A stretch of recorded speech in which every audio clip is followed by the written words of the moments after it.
हमें मिलना ही था।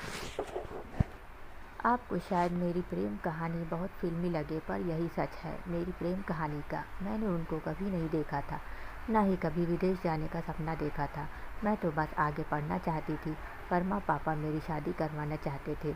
एक दिन मैंने भी गुस्से में आकर कह दिया कि अगर आप लोग मुझसे इतने ही परेशान हो तो कर दो मेरी शादी, लेकिन इंडिया में नहीं, कहीं और जहाँ मैं आप लोगों से कभी ना मिल सकूँ। बस मेरा हाँ कहना था कि अगले दिन ही हमारे घर एक बुआ जी मेरा रिश्ता लेकर आ गई, वो भी विदेश से। मैंने भी गुस्से में हाँ कर दी। लड़के के बारे में बिना कुछ जाने बिना कुछ देखे और तो और मैंने फ़ोटो देखना भी ठीक नहीं समझा। माँ पापा ने बात आगे बढ़ाई तो पता लगा कि लड़का डॉक्टर है हॉलैंड में। अगले हफ्ते लड़के वालों का फ़ोन आ गया। मन बहुत डर रहा था कि एक तो लड़का डॉक्टर, मेरे से बिल्कुल अलग, मैं तो पत्रकारिता की डॉक्टर थी और वो दिमाग का, दोनों का कहीं भी मेल नहीं था। ऊपर से बिना देखे ही हाँ कर दी थी। ये भी न सोचा था कि वो काला गोरा या फिर लंगड़ा लूला तो नहीं है। पर अब क्या, अब तो उंगली में सिर दे ही दिया था तो मुगलों से क्या डरना था। मैंने फ़ोन पर पहले लड़के की माँ से बात की, फिर लड़के से। जब उसने पहली बार फ़ोन पर हेलो बोला तो जैसे मुझे अपने वशीभूत कर लिया था। आगे उसने क्या कहा मैंने सुना ही नहीं।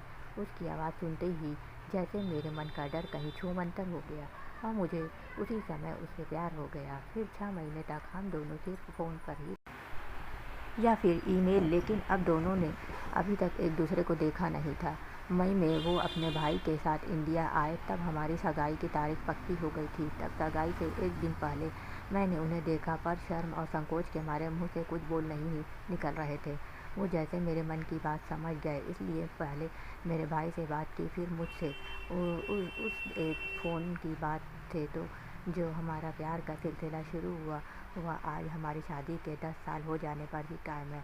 आज हमारी 2 प्यारी बेटियां हैं और आज हम भी एक दूसरे के बात बिना कहे समझ जाते हैं।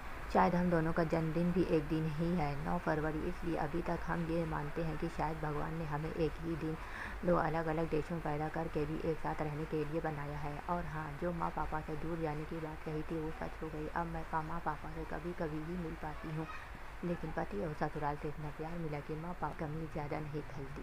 सब्सक्राइब